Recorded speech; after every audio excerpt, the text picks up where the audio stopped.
कहते हैं देवों का भी देव है त्रिदेव, ब्रह्मा विष्णु महेश। ब्रह्मा जी को सृष्टि का रचयिता, भगवान विष्णु को सृष्टि का रक्षक और महादेव को विनाशक कहा गया है। कई लोगों के मन में ये प्रश्न है कि त्रिदेव की उत्पत्ति कैसे हुई और त्रिदेव में से सबसे शक्तिशाली कौन है। तो आप भी अगर इस प्रश्न के उत्तर जानना चाहते हो तो इस वीडियो में अंत तक बने रहे। मैं हूं शुभंकर बर्मन और आपका इस हिंदी योद्धा चैनल में स्वागत करता हूं। दोस्तों, इस विषय में 3 प्रकार की कहानियां उपस्थित है। पहले है शिव पुराण, दूसरी है भगवत गीता से और तीसरी है सप्तऋषियों की। सबसे पहले हम जानेंगे शिव पुराण के मुताबिक एक बार भगवान विष्णु और ब्रह्मा जी के बीच विवाद हुआ कि दोनों में से बड़ा कौन है। विवाद इतना बड़ा था कि दोनों में युद्ध शुरू होने वाला था।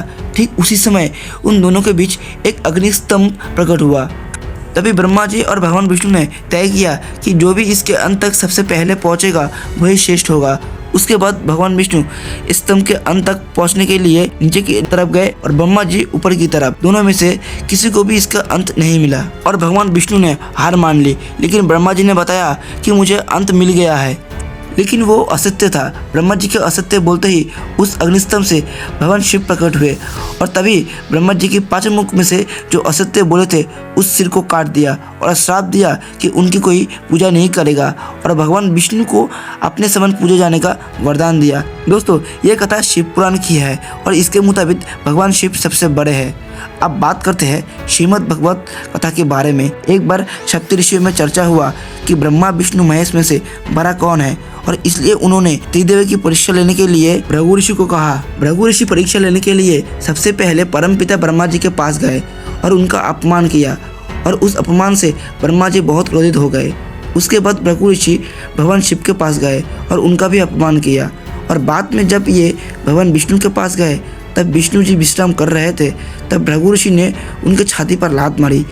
उसके ऐसे बर्ताव से विष्णु जी को जरा सा भी क्रोध नहीं आया और उन्होंने भृगु ऋषि की पाँव पकड़ लिया और उनसे पूछा कि आपके पैर पर चोट तो नहीं लगी, क्योंकि मेरी छाती का भार बड़ा कठोर है, उससे आपके पैर में चोट लग सकती थी। भगवान विष्णु की बात सुनकर भृगु ऋषि ने उनसे माफ़ी मांगी और माना कि त्रिदेवों में से सबसे भगवान विष्णु श्रेष्ठ है। तो दोस्तों, अगर इन कथाओं की माने और मनुष्य अपनी तमाम बुद्धि लगाकर भी सोचे तो भी वो त्रिदेव की तुलना नहीं कर पाएंगे। शिव पुराण और विष्णु पुराण में दोनों ही ग्रंथों में त्रिदेवों को सर्वश्रेष्ठ बताया गया है और ऐसी कोई जानकारी नहीं है कि इनमें से कौन श्रेष्ठ है। अब बात करते हैं तीसरी कथा की। एक दिन ब्रह्मा जी, विष्णु जी और शिव जी एक साथ बैठे हुए थे। तभी शिव जी ने सोचा कि जब मैं विनाशक हूँ तो मैं क्या अपनी शक्ति से किसी का भी विनाश कर सकता हूँ? तो क्या मैं विष्णु जी और ब्रह्मा जी का विनाश कर सकता हूँ? शिव जी के इस बात से भगवान विष्णु और ब्रह्मा जी मुस्कुराए और ब्रह्मा जी ने कहा, क्यों ना आप अपनी शक्ति का इस्तेमाल मुझ पर करें, क्योंकि मैं भी जानना चाहता हूँ कि आपकी शक्ति का मुझ पर क्या असर होता है। तब शिव जी ने अपनी शक्ति का इस्तेमाल किया और ब्रह्मा जी जलकर भस्म हो गए और वहीं पर आग का ढेर हो गया। भगवान शिव अब बहुत चिंतित हो गए कि अब सृष्टि का क्या होगा। तभी जब शिव जी उस राख को अपनी मुट्ठी पर लेने वाले थे तभी उसमें से आवाज़ आई कि महादेव, मुझे कुछ नहीं हुआ।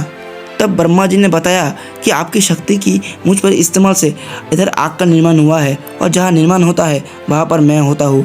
तब भगवान विष्णु मुस्कुराए और महादेव से कहा कि मैं इस संसार का संरक्षक हूँ, मैं भी जानना चाहता हूँ कि आपकी शक्ति का मुझ पर क्या असर होता है।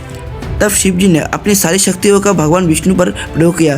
तब वहाँ पर भी राख का ढेर लग गया, लेकिन उसमें से आवाज़ आई, महादेव, मैं भी यही हूँ, कृपया अपनी सारी शक्तियों का प्रयोग करें। और ऐसा करने के बाद सारे राख के कण गायब हो गए, लेकिन एक कण रह गया। उस कण में से भगवान विष्णु पुनः प्रकट हुए और साबित हो गया कि उन्हें यानी सृष्टि के संरक्षक को कोई नहीं मार सकता। तब महादेव ने सोचा कि ब्रह्मा जी और विष्णु जी का विनाश नहीं कर सकता, तो अगर मैं अपने आप का विनाश करूं तो उनका भी क्या विनाश होगा, क्योंकि अगर मैं नहीं रहा तो विनाश नहीं रहेगा और विनाश नहीं रहा तो रचना नहीं हो सकती और अगर रचना नहीं हो सकती तो उसके रक्षक का भी कोई ज़रूरत नहीं होगी। ये बातें सुनकर विष्णु जी मन ही मन सुनकर मुस्कुरा रहे थे और समझ गए कि महादेव क्या करने वाले हैं। तब भगवान शिव ने अपना विनाश कर दिया और राख में बदल गए। जैसा वो सोच ही रहे थे कि विष्णु जी और ब्रह्मा जी दोनों भी राख में बदल गए।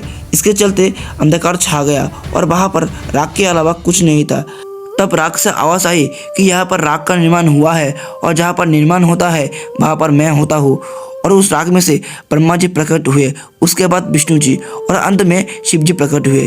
क्योंकि जहाँ पर रचना होती है वहाँ पर सबसे पहले सुरक्षा आती है, फिर विनाश। इस घटना से त्रिदेवों ने जाना कि त्रिदेव का विनाश असंभव है और इस घटना की स्मृति के लिए भगवान शिव ने उस राग को अपने शरीर में लगा लिया और तब से उन्हें शिव भस्म कहा गया है। और इस घटना से हमने जाना कि त्रिदेव की आपस में तुलना करना व्यर्थ है और हमें उसकी भक्ति करनी चाहिए। तो दोस्तों, ये जानकारी आपको कैसी लगी? अगर अच्छा लगा हो तो इस वीडियो को लाइक, शेयर एंड चैनल को सब्सक्राइब करना बिल्कुल ना भूलिएगा।